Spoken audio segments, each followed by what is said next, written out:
Dinosaur के खात्मे के बाद दुनिया में नए जानवर इवोल्व होने लगे और उनकी तादाद बढ़ने लगी। इस वक्त ऐसे ऐसे जानवर वजूद में आए जिनको आज हम नहीं देख सकते। वजह हम इंसान थे। हम इंसानों ने अपने मजे के लिए इनका शिकार करना शुरू कर दिया था और ज्यादा शिकार करने की वजह से कुछ जानवर एक्सटिंक्ट हो गए और कुछ जानवर क्लाइमेट चेंज की वजह से, तो कुछ जानवर अपने से बड़े जानवर का शिकार होने की वजह से एक्सटिंक्ट हो गए। आखिर ये जानवर कौन से थे, आइए जानते हैं इस वीडियो में। Number 5, megalosaurus. आज की उम्र भले ही सबसे ज्यादा तेज हो, मगर फिर भी हर जानवर उनका शिकार बड़ी आसानी से कर लेता है। मगर आइस एज के जमाने के मेगालोसोरस नामी हिरन आज जिंदा होते तो कोई भी जानवर उनके आसपास भी न भटकता, क्योंकि मेगालोसोरस ही इस दुनिया की सबसे बड़ी डियर स्पीशीज थी, जिनका वजन टोयोटा कार जितना हुआ करता था और उनके सींग 12 फीट जितने बड़े हुआ करते थे। बहरहाल ये आइस एज के दौरान ठंडे मौसम में रहा करते थे और अपना साइज मेंटेन करने के लिए हद से ज्यादा घास खाया करते थे। मगर आइस एज के बाद मौसम बदलने की वजह से इनको खाना तलाश करने में बहुत ज्यादा परेशानी होना शुरू हो गई थी। इसी वजह से ये दुनिया में 8000 साल पहले एक्सटिंक्ट हो गए थे। Number 4, bear dog.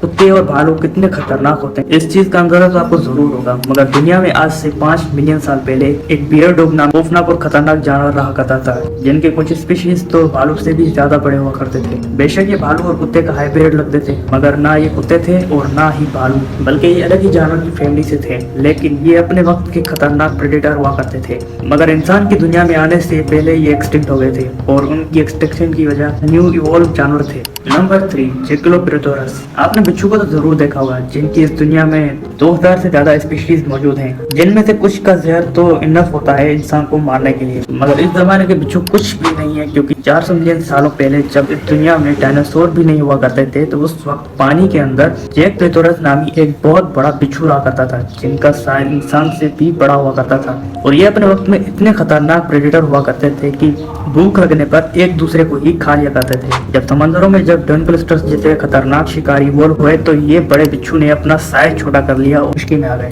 Number 2, giant otters. आज के दौर में अमेज़न नदी का माफिया कहा जाता है और इनको खतरनाक जानवरों की लिस्ट में शामिल किया जाता है। मगर तारीख में जायंट ओटर्स भी रहा करते थे, जिनका साइज एक शेर जितना बड़ा हुआ करता था और ये ओटर्स अफ्रीका और पाकिस्तान और इंडिया में पाए जाते थे और इनके साथ इंसानों के रिश्तेदार ऑस्ट्रोपथिकल्स भी रहा करते थे। तो हो सकता है ये भी इन ओटर्स का शिकार हुआ करते थे, लेकिन ये बात अभी तक पता नहीं चली कि खुश्की में रहा करते थे या आज की ओटर्स की तरह पानी में रहा करते थे। लेकिन आज से 3 बिलियन साल पहले आइस एज शुरू हुई थी, तो दुनिया का क्लाइमेट चेंज हो गया था, जिसकी वजह से ये एक्सटिंक्ट हो गए थे। Number 1, American lion. आपने सिमिलोडोन और केव लाइन का नाम तो सुना होगा, जिनको बहुत बड़ी केट्स कहा जाता है, मगर मिलिए इन सबसे बड़े केट अमेरिकन लायन थे, जिनका साइज केव लायन और लाइगर से भी ज्यादा बड़ा हो जाता था। आज के लायन हमें अफ्रीका और इंडिया में मिलते हैं, वहीं पर अमेरिकन लायन नॉर्थ अमेरिका पर राज किया करते थे। इन आज से 10,000 साल पहले आइस एज के दौरान पाए जाते थे और आइस एज के किसी भी मेगाफौना का शिकार करते थे। लेकिन इंसानों की मेगाफौना की हंटिंग करने की वजह से मेगाफौना खत्म हो गए और अमेरिकन लायन को खाना न मिलने की वजह से ये भी एक्सटिंक्ट हो गए। मुझे उम्मीद है आपको ये वीडियो पसंद आई होगी। अगर हाँ, तो वीडियो को लाइक करना और चैनल को सब्सक्राइब जरूर कर देना।